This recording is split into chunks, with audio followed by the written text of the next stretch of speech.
Goeienaand. Die minister van Buitenlandse Sake, meneer Pik Botha, het vanmiddag tijdens die bespreking van sy begrotingspos in die Volksraad die moontlikheid genoem dat Suid-Afrika die wapenverbod teen hom kan omseil deur Amerikaanse wapens van Mosambiek te bekom. Ons politieke korrespondent Johan Pretorius berig die minister het ook tydens sy toespraak gesê hy het inligting ontvang dat die ANC en die Mosambiekse weerstandsbeweging begin saamwerk. Meneer Botha het in sy toespraak 'n wye reeks onderwerpe aangeraak en onder meer nuwe inligting bekend gemaak oor diplomatieke bedrywighede in Suider-Afrika en ook oor onderhandelings met buurlande wat op hande is. Hy het duidelike aanduidings gegee dat die vredesinisiatiewe in Suider-Afrika nog steeds volstoom aan die gang is, toe hy bekend gemaak het dat die eerste minister van Swaziland, lede van die Opperstaatsraad en 10 kabinetslede môre in Kaapstad aankom as die gaste van die Suid-Afrikaanse eerste minister. Samesprekings oor onder meer veiligheidssake, watervoorsiening, landbou, gesondheid en vervoer sal Vrydag tussen die twee lande gevoer word. Oor betrekkinge tussen Suid-Afrika en Lesotho het meneer Botha toegegee dat dit stroef is, maar bygevoeg dat daar nog steeds kontak tussen die twee lande is. Veiligheidsaspekte word juis môre tussen die twee lande bespreek, maar hy het nie meer besonderhede verstrek nie. Die minister van Buitenlandse Sake het ook verklaar dat hy en sy amptgenoot van Botswana deurentyd in gesprek is. Daar word onder meer onderhandel oor 'n bevredigende ooreenkoms tussen die veiligheidsmagte van die twee lande oor die bekamping van terreur. Met verwysing na Mosambiek het die minister gesê die regering het inligting van die land se regering ontvang dat lede van die ANC en die MNR begin saamwerk het. Hy het egter nog nie bevestiging hiervan ontvang nie. Hy het vroeër verwys na die moontlikheid dat die ANC die kragdrade tussen Cahora Bassa en Suid-Afrika kan verwoes. Gesamentlike stappe om die Cahora Bassa skema te beveilig word juis Vrydag deur die twee lande bespreek. Die gedagte dat Suid-Afrika wapens by Mosambiek kan kry, is geopper toe die minister gesê het dis moontlik indien Mosambiek bereid is om te praat oor sekere Amerikaanse kanonne, masjiengewere en bomme wat Suid-Afrika nie kan koop nie.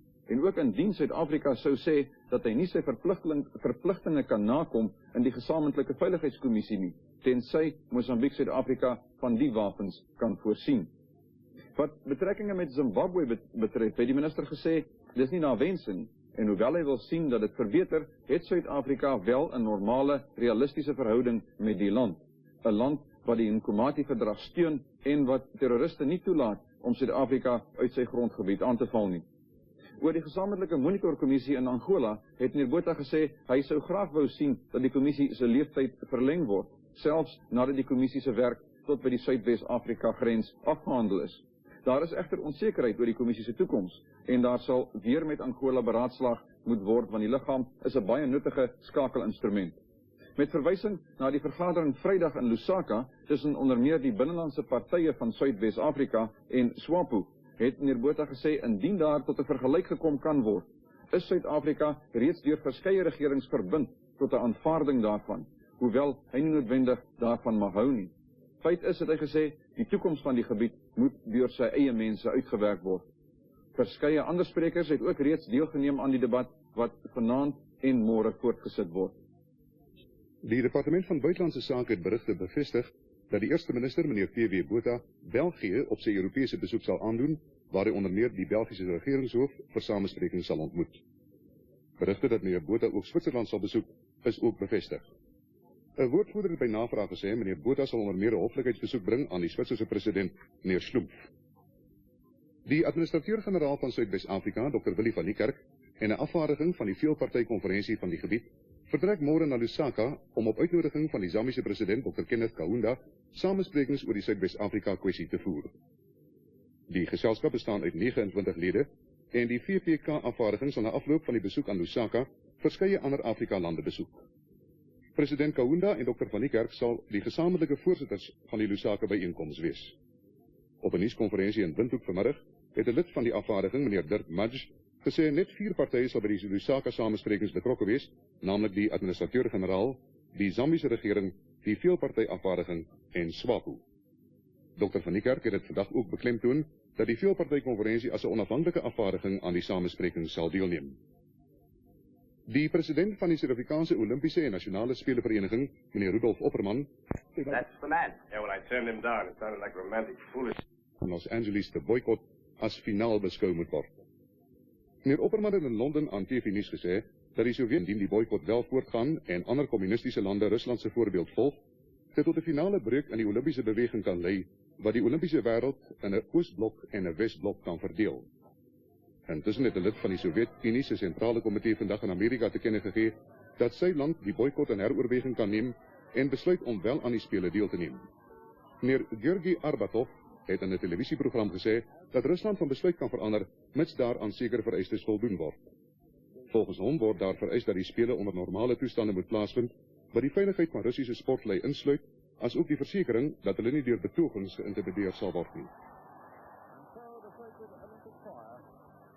Die president van die internasionale Olympiese komitee, meneer Juan Samaranch, het hom soos volg oor die boikot uitgelaat. With the President Reagan some minutes ago, and he assured me that the Olympic Charter during the Olympic Games in Los Angeles will be fully respected. And also, he told me that all the athletes and officials from all the countries in the world will be very friendly received in Los Angeles, and all will be treated in the same way. Inmiddels het die Russiese boikot uiteenlopende en in sommige gevalle bitsige reaksies in westerse sportkringe uitgelok. Die kern van die menings wat uitgespreek is dat sport en politiek nie saamhoort nie en dit noodlottige gevolge meebring wanneer dit wel gebeur. In sommige kringe word die hele Olympiese beweging as 'n klug uitgesonder vanweë die politieke skaakspel waaronder dit gebuk gaan. Daar word ook na die boikot as 'n doodskus vir die Olympiese beweging verwys en 'n hartseer dag wat dit vir sport meegebring het. In ander sportkringe word gesê dat dit 'n wrang smaak in die mond kan laat om Olympiese medaljes sonder Russiese mededinging te wen. Selfs op ekonomiese gebied word daar reeds kommer uitgespreek dat die boikot die spele 'n geldelike knou kan toedien. Die spele se totale begroting beloop 617 miljoen rand wat deur verskeie maatskappye en 'n radio- en televisienetwerk geborg word. Die grootste enkele belangstelling in die spele is Amerika en die Sowjet-Unie se regstreekse konfrontasie met mekaar op die sportveld. In nuusfokus vanaand word die jongste verwikkelinge rondom die Olympiese spele in oënskou geneem. Libiese uitgewekenes in Londen en Washington het verantwoordelikheid aanvaar vir die sluipmoordaanval gister op die Libiese leier, kolonel Muammar Gaddafi, in die hoofstad Tripoli. Woordvoerders van 'n groep wat hulle self die Nasionale Front vir die Bevryding van Libië noem, het in Londen en in Washington bekend gemaak dat al 15 aanvallers, wat die hoofkwartier van kolonel Gaddafi gisteroggend vroeg aan die buitewyke van Tripoli aangeval het, tydens die skermutseling doodgeskiet is. Volgens die woordvoerders is talle van kolonel Gaddafi se leiwagte ook in die bloedige aanval van 5 ure lank doodgeskiet of ernstig gewond. Die skermutseling is beëindig toe die gebou waar deur die aanvallers ingeneem is, gistermiddag laat deur lede van die weermag met plofstof opgeblaas is. Die aanduiding bestaan dat die Libiese leier nie tydens die skietvoorval in die gebou was nie. 3 mense is dood en 14 gewond toe 'n Kanadese soldaat gister by die provinsiale raad van Quebec ingestorm en wild begin skiet het. En vanoggend is nog 2 mense in die stad gewond deur 'n skerpskutter in 'n militêre uniform wat op voetgangers in 'n besige straat begin skiet het. Die soldaat, korporaal Denis Lortie, het dit klaarblyklik 'n wrok teen die separatistiese beleid van Quebec se eerste minister, meneer René Levesque, en het gemeen dat die raad in sitting sou wees. Daar was egter geen raadslede tydens die voorval in die gebou nie, maar slegs enkele skoonmakers en junior klerke. 'n Dienssersant is sowat 'n uur lank as gijslaar aangehou voordat die korporaal Lortie homself aan die polisie oorgegee het. Volgens 'n weermagwoordvoerder in Ottawa was korporaal Lortie by 'n weermagbasis naby die Kanadese hoofstad gestasioneer. Die skerpskutter is vanoggend en vanoggend se voorval word nog deur die polisie gesoek. 'n Rekordbegroting van 2,25 miljard rand is vanmiddag in die Transvaalse Provinsiale Raad deur die administrateur meneer Willem Kruiwagen ingedien. Louis de Villiers het die verslag saamgestel. Meneer Kruiwagen het in sy begrotingsrede gesê, hoewel hy nie 'n doemprofeet wil wees nie, gaan die nuwe jaar finansiëel baie moeilik vir die provinsie wees en uitgawes sal tot die minimum beperk moet word. Die ernstige fiskale probleme waarmee die regering worstel, sal ook 'n invloed op die provinsie hê, maar die besnoeiing van die regeringssubsidie met net minder as 99 miljoen rand het nogtans as 'n skok gekom. Meneer Kruiwagen het die minister van Finansies, meneer Owen Horwood, die versekering gegee dat Transvaal begrip het vir die finansiële probleme van die regering en sal volhou met 'n beleid van streng finansiële dissipline. Meneer Kruiwagen het gesê die begroting is ondanks drastiese besnoeiing 'n voorbeeld van lewenskragtigheid en ongekende groei, wat gedeeltelik toegeskryf kan word aan die snelle ontwikkeling van die PWV-gebied en die skep van groeipunte reg deur Transvaal. Die skep van dienste stel groot eise aan die provinsie en meer as R813 miljoen word opgesy gesit vir onderwys, meer as R778 miljoen vir hospitaaldienste, net minder as R353 miljoen vir paaie en brûe en meer as R251 miljoen vir die poswerke. Uitgawes wat betrekking het op salarisse en diensvoordele vir provinsiale amptenare beloop omtrent 60% van die totale begroting. Onder die begrotingspos paaie en brûe, het meneer Kruiwagen daarop gewys dat dit nou dringend nodig geword het om met sekere projekte voort te gaan na besnoeiings van die afgelope paar jaar. 'n Bedrag van meer as R7 miljoen word opsy gesit vir die instandhouding en herbou van sommige paaie aan die Witwatersrand, waar hoë verkeersvolume ondervind word. Meneer Kruiwagen het gesê dat hy nie die begroting sou kon laat klop indien hy nie op 1 April vanjaar pasiëntgelde verhoog het om 'n bykomende inkomste van meer as R16 miljoen in te vorder. Nog nuus uit Pretoria is dat daar nou voortgegaan sal kan word met die restaurasiewerk aan die wesfassade van Kerkplein, nadat nagenoeg R1 miljoen, onder meer die R500 000 wat deur die regering bewillig is, ingesamel is om die werk te doen. Die fonds het 'n verdere hupstootjie vandag gekry toe meneer Kruiwagen 'n tjek van R1000 aan die voorsitter van Beweging Red Kerkplein, mevrou Johanna Raad, oorhandig het. Die geld is afkomstig van die bewaringsaksie op Graafrenet. Daar heers tans verwarring onder sommige motoriste oor die toegelate snelheidsgrens op verklaarde deurpaaie, terwyl verkeersowerhede in die land se grootste sentra die mening uitgespreek het dat motoriste hulle al hoe minder steur aan die 100 km/h snelheidsperk. TV-nuus verteenwoordigers in die verskillende streke het gaan ondersoek instel. Die 3 grootste verkeersowerhede in Transvaal sê as die algemene spoedgrens waarteen motoriste op hoofpaaie in die provinsie reis as maatstaf geneem word, is daar min twyfel dat by verre die meerderheid motoriste die spoedgrens van 100 km as uitgedien beskou. Daar bestaan oënskynlike mate van onverskilligheid teenoor die spoedgrense en tot 90% motoriste oorskry daagliks die grens op die hoofpaaie in die provinsie. Die Johannesburgse verkeershoof, meneer John Fears. Heel wat van die motoriste wat op ons paaie beweeg, veral hier in die omgewing van Johannesburg, nou die indruk gekry het dat daar glad nie meer 'n brandstofkrisis is nie. En tot 'n mate tree hulle baie onverantwoordelik op. Ons het in die afgelope 12 maande net vir brandstofbesparing oor die 6700 dagvaardings uitgereik. Maar ek moet sê onder die padverkeersordonnansie het ons altesaam 66.000 dagvaardings uitgeskryf gedurende dieselfde periode.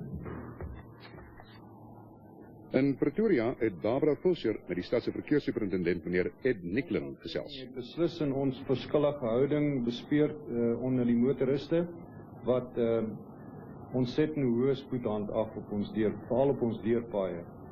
Ons het bemerk dat die gemiddelde spoed wat hulle vandag handhaaf so tussen 120 en 130 km/h is.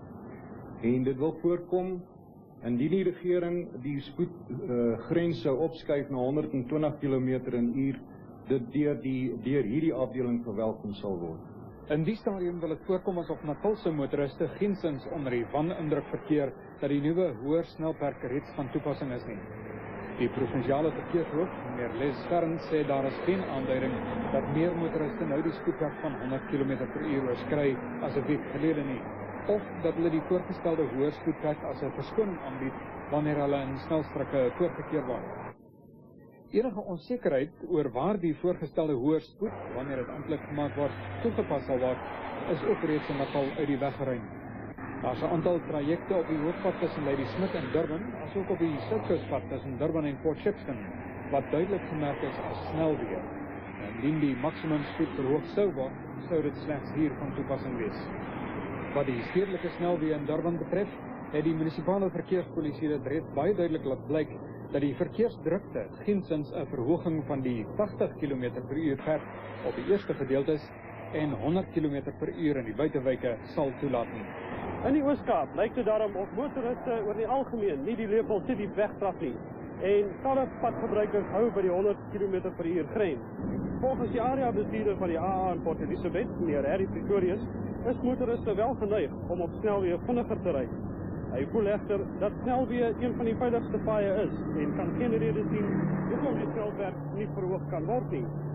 Hy sê egter hulle is bekommerd oor die groot aantal ongelukke wat plaasvind en 'n diepte ondersoek hierna moet eers gedoen word. Die soektog na die 5 vermiste bemanningslede van die seiljag Rubicon, wat tydens die Dagama-wetvaart tussen Durban en Oos-London vermoedelik gesink het, sal môre afgelas word, indien niks van die seiljag vannag gewaar word nie. Die Rubicon het vermoedelik langs die Transkeise kus vergaan. Charles Bloem som die gebeurtenisse tot dusver op. Die soektog na die Rubicon het sowat 14 dae gelede begin, toe die seiljag na 'n hewige storm ter see as vermis aangegee. Volgens berigte is die vaartuig verlede donderdag nog teenoor die Transkeise kus opgemerk, maar nadat die gebied deur 'n storm met windsnelhede van ongeveer 120 km/h getref is, het die seiljag net verdwyn. Tot dusver is daar selfs nie eens wrakstukke gevind nie. Die hulp van die lugmag is onmiddellik ingeroep, maar nadat sowat 60.000 vierkante seemyl gefynkam is die soektog amptelik afgelas. Maar vriende en familielede van die 5 vermistes het onmiddellik 'n privaat soektog van stapel gestuur. Feitlik die hele oostelike kustrook is gefynkam met privaat vliegtuie, maar sonder enige sukses. Volgens seiljagvaarders is dit vreemd dat die vaartuig net kon verdwyn sonder teken. Indien die bemanning daarin kon slaag om die kajuit betyds te verseël, sou die vaartuig wekenlang op die see kon ronddobber. Maar as dit deur 'n golf te pletter geslaan is, moet daar tog tekens van dit wees, soos wrakstukke. Die bestuurder van die voortrekkerbeweging in 2 provinsies gaan hierdie naweek die hoofleierskap bespreek van professor Karel Boshoff, wat verlede naweek aangewys is as die leier van die nuutgestigte Afrikaner Volkswag. Die gebiedsleier van die voortrekkers in die Vrystaat, Dominee Johan van der Walt, sê heelwat beswaar is van ouers ontvang rondom die gebeure die afgelope naweek vir die stigting van die Afrikaner Volkswag en die koppeling van die voortrekkers daaraan. Die dagbestuur van die Vrystaatse tak van die beweging het ook vroeër 'n omsendbrief aan sy lede gestuur waarin hulle beroep op professor Boshoff doen om sy leierskap in die lig van die vrae rondom hom in oënskou te neem. 'n Afvaardiging van die Vrystaatse tak het die saak ook reeds met die hoofdagbestuur onder wie professor Boshoff self bespreek en hom versoek om sy leierskap met sy gewete uit te maak met die heil van die beweging as uitgangspunt. In Johannesburg sal die voortgesette hoofleierskap van professor Boshoff Saterdag een van die belangrikste sake wees wat op die jaarvergadering van die Transvaalse gebiedsbestuur van die voortrekkerbeweging bespreek sal word. Die gebiedsleier van die voortrekkers in Transvaal, meneer Billy Kreur, sê die gebiedsbestuur kan geen besluit oor professor Boshoff se voortgesette leierskap neem nie, maar kan slegs 'n aanbeveling aan hom voorlê. Die Kaaplandse leier van die voortrekkers, meneer Stoffie Stoffberg, sê sy gebiedsbestuur beplan nie 'n vergadering oor professor Boshoff se hoofleierskap nie. Professor Boshoff se verbintenis met die voortrekkers het hierdie week opnuut onder die soeklig gekom, nadat die minister van nasionale opvoeding, Dr. Gerrit Viljoen, 'n beroep op hom gedoen het om in belang van die beweging as hoofleier te bedank. Vroeër vandag het professor Boshoff gesê hy volstaan by sy standpunt dat hy nie as hoofleier van die voortrekkerbeweging sal bedank nie. Oor sy lidmaatskap van Dagbreek Trust, die beheerliggaam van Perscor, het professor Boshoff gesê hy sal later verklaring oor sy posisie aan die voorsitter uitreik. Die jongste syfers van die Departement van Binnelandse Aangeleenthede dui daarop dat 90% van die indeurkiesers in die land hulle reeds geregistreer het. Die persentasie is gegrond op die bevolkingsregistrasiesyfer van Februarie vanjaar, waar volgens daar 330.000 stemgeregtigde indiërs in die land is. 'n Woordvoerder van die departement sê in Natal het 95% van die 261.000 kiesers hulle reeds geregistreer. In Transvaal, waar sowat 56.000 kiesers is, het 71% geregistreer en in Kaapland het 63% van die 12.000 kiesers hulle registrasievorms ingevul. Die hoë persentasie word toegeskryf aan die volgehoue pogings wat deur die departement en die indeer politieke partye aangewend word om die belangstelling vir registrasie onder die indeerbevolking aan te wakker. Swaziland sal van die begin van Junie vanjaar af bakstene na onder meer Suid-Afrika begin uitvoer. Die voorraad sal help om die verwagte baksteentekort te verlig wanneer die Suid-Afrikaanse ekonomie aanstaande jaar begin opswaai. Die bakstene word deur Langa Brickworks by Mpaka vervaardig en die totale produksie van 50 miljoen stene per jaar is sowat 2% van die Suid-Afrikaanse produksie. Gerard Slabber het die fabriek vandag besoek. Die Langa Brickworks in die Swazilandse Laagveld het vervaardig hoofsaaklik suur en plaveistene. Die gehalte van die baksteenklei word gereken as die beste in Suider-Afrika. En geen wonder dat die hardheid van die stene gereken word op 55 MPa. Die tegnologie van die fabriek die word verskaf deur die London Brickworks. Dit is maar net een van vele Britse maatskappye wat aan die hele projek belê het.